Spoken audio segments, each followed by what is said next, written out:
You're laughing with your friends at 30,000 feet, and 12 seconds later, the world decides whether you live or die. Chapter 1. The Departure and the Fatal Error.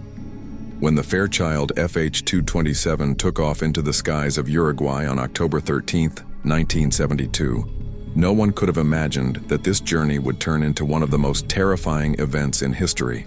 There were 45 people on board, young players of the Uruguayan rugby team, their friends, and a few family members. The atmosphere was joyful. The boys were joking, laughing, and playing cards. The pilot's fatal confidence. The Andes Mountains are among the most dangerous regions in the world. Along the flight path lay the Planchon Pass. The weather was bad, and thick clouds completely covered the mountains. The pilot checked his instruments and believed that he had already crossed the mountains. This was the biggest mistake of his life. He requested permission from air traffic control to begin descending. The realization. As soon as the plane descended below the clouds, happiness turned into sheer terror. Instead of a clear blue sky, the pilot saw dark mountain peaks directly ahead. The aircraft was flying at a speed of 400 km/h. Alarms began to sound. Everyone gripped their seats tightly. Seconds later, a massive explosion occurred. The plane's right wing slammed into the mountain and was torn off. Chapter 2, 12 Seconds of Terror, the Crash. When the wing broke off, the rear section of the plane, the tail, also ripped away and fell. At that moment, 5 people seated in the back were thrown into the air and plunged into the valley of death below. The aircraft was now nothing more than a hollow tube, the fuselage, sliding down from an altitude of 11,000 feet. The impact. The body of the plane slid across the icy slope of a glacier like a bullet. Seats were ripped from their mounts and slammed forward, crushing several people between them. When the plane finally came to a stop, there was silence, then the screams began. The aftermath. At first glance, everything was destroyed. Out of the 45 passengers, 12 had died on the spot. The pilot's neck was trapped in his seat and he was dead. Nando Parrado was unconscious. His head had slammed into the wall of the plane and split open. The surviving students, including Roberto Canessa, a medical student, began pulling out the injured. They realized that all around them was nothing but endless white snow, and the mountains were so high that even the sun was nowhere to be seen.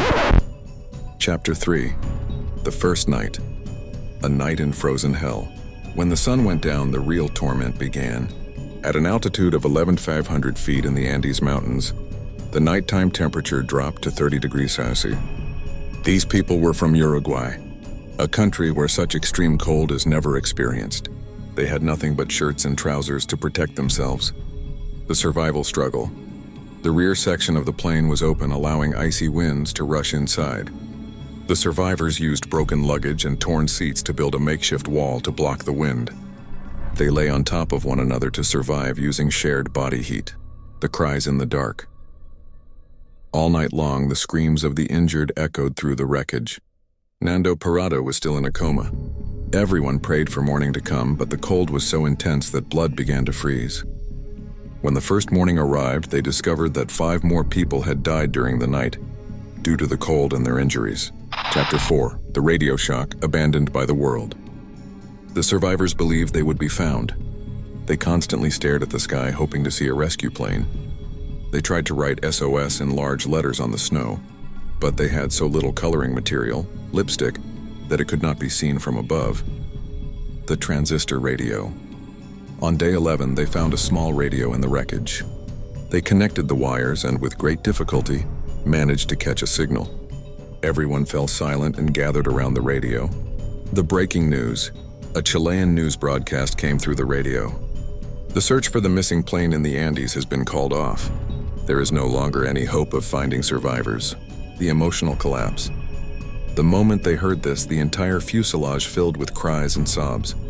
All hope seemed lost, but a young man named Gustavo Nikolic shouted, "Friends! This is good news for us. It means we are no longer waiting for anyone else. Now we must save ourselves." From that day on, a new determination to fight death was born among them. Chapter 5. The Hunger, a choice between life and death. The news that the search operation had been called off broke them emotionally. But now a far more dangerous enemy stood before them. Hunger, starvation, the physical decay. In the freezing cold of the Andes, the human body needs an enormous number of calories just to stay warm. They had only a few chocolates and some bottles of wine, supplies that ran out within 2 days.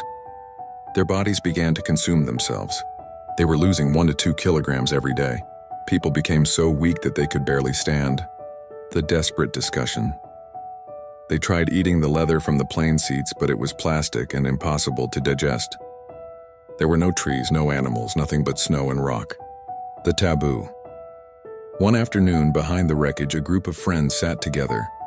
Roberto Canessa finally said what everyone was thinking, but no one dared to say aloud. We need protein, and the only protein available is in the bodies of our friends buried in the snow. At first, everyone refused. These were their friends and relatives. But when death began staring them in the face, they made a holy pact. If I die, I give you permission to use my body so that you may survive. Using shards of broken glass, they dug through the snow and carried out the most painful decision in human history.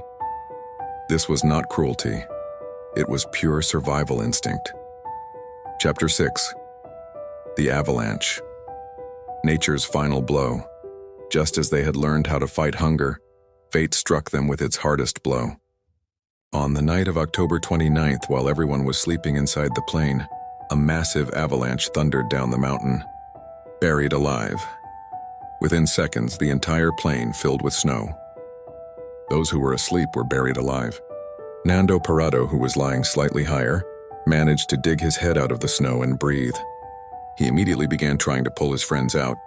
3 days of darkness, but the storm outside was so severe that they couldn't escape the plane. They remained trapped for 3 days, buried beneath the snow in a narrow, pitch-dark space, where the living and the dead lay together.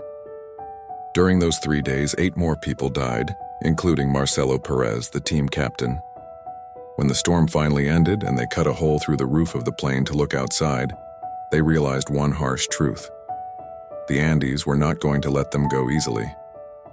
But this tragedy made them even stronger. They were no longer preparing to die. They were now ready to fight for life at any cost. Chapter 7. The Training. Preparing for the impossible.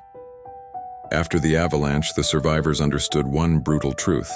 If they stayed inside the wreckage, the cold or hunger would kill them one by one. Dying was no longer an option. Now they had to fight death. The expedition team. Everyone agreed to form a team of the strongest men who would cross the mountains and bring help. Nando Parrado, Roberto Canessa, and Vizintin were chosen. They were given more food and the warmest sleeping area so they could preserve their strength. The inventions, survival hacks. They had no trekking gear, so they used their intelligence. The sleeping bag, using insulation material from the plane, the material that surrounded the engines, and copper wires, they stitched together a large sleeping bag that could protect all 3 from the freezing nights. Sun protection.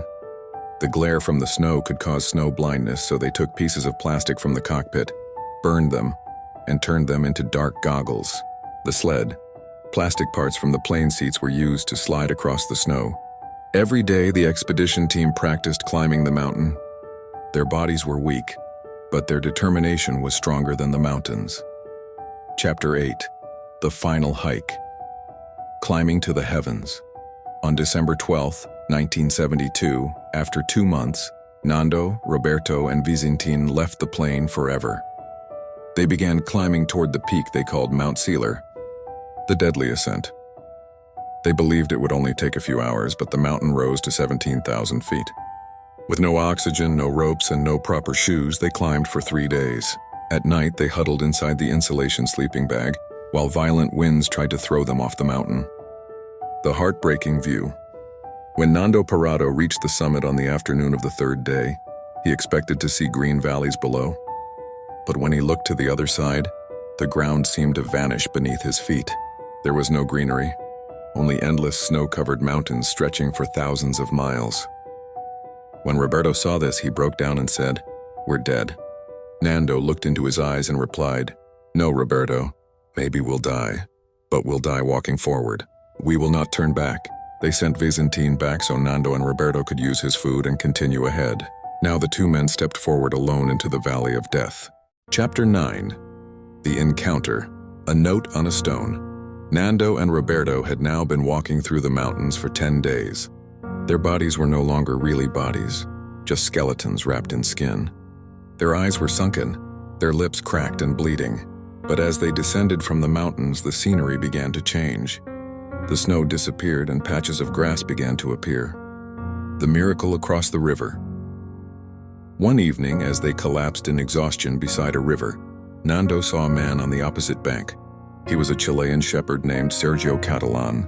The roar of the river was so loud that voices couldn't carry across. Sergio tied a piece of paper and a pencil to a stone and threw it toward them. The famous note.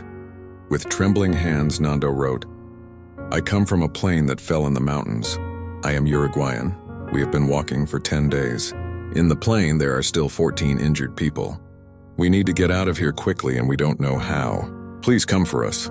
When Sergio read the note, he was stunned. He immediately mounted his horse and rode 10 hours straight to inform the authorities. The news spread across the world like wildfire. The survivors of the Andes have been found. Chapter 10. The Return and the Truth revealed December 22, 1972. The 14 people still trapped in the wreckage heard on the radio that Nando and Roberto had been found. When they heard the sound of helicopters approaching from a distance, they went wild with emotion, crying, hugging one another, and raising their hands toward the sky. The rescue mission, the helicopters lifted them out of the snow. When they reached the hospital, their body weight was 30-40 kilograms below normal. The entire world saw them as a miracle. But the very next day, a question arose. What did they eat to survive 72 days in the snow? The truth in the aftermath. At first, they said they had survived on packed food, but the truth could not stay hidden forever. When they revealed the reality of cannibalism, the world was shocked. Some people condemned them, but when their suffering and circumstances became known, even the Catholic Church declared them innocent. Where are they now? Today, the 16 survivors are regarded as heroes throughout Uruguay. Nando Parrado is a renowned motivational speaker, and Roberto Canessa is a respected heart surgeon. Every year, they meet to remember the friends who never returned from the mountains. Friends, the miracle of the Andes is not just the story of a plane crash. It is the story of the human spirit, a force strong enough to defeat death itself. Those 16 people did not survive because of luck alone. They survived because they broke every wall that stood in their way. They endured pain we cannot even imagine. They made decisions that shake the soul. All for one reason, to embrace their loved ones once again. Even today, the wreckage still rests in the silent Andes, a reminder of a battlefield where death was defeated. Nando, Roberto, and their companions teach us that no matter how cold life becomes, no matter how many paths seem closed, as long as there is breath, the fight is not over. If this story touched your heart, share this video with someone going through a difficult time. Maybe this story will give them the strength to stand up again. I am your host, and you are watching Alvar Prime. We'll meet again with another astonishing true story. Until then, never give up.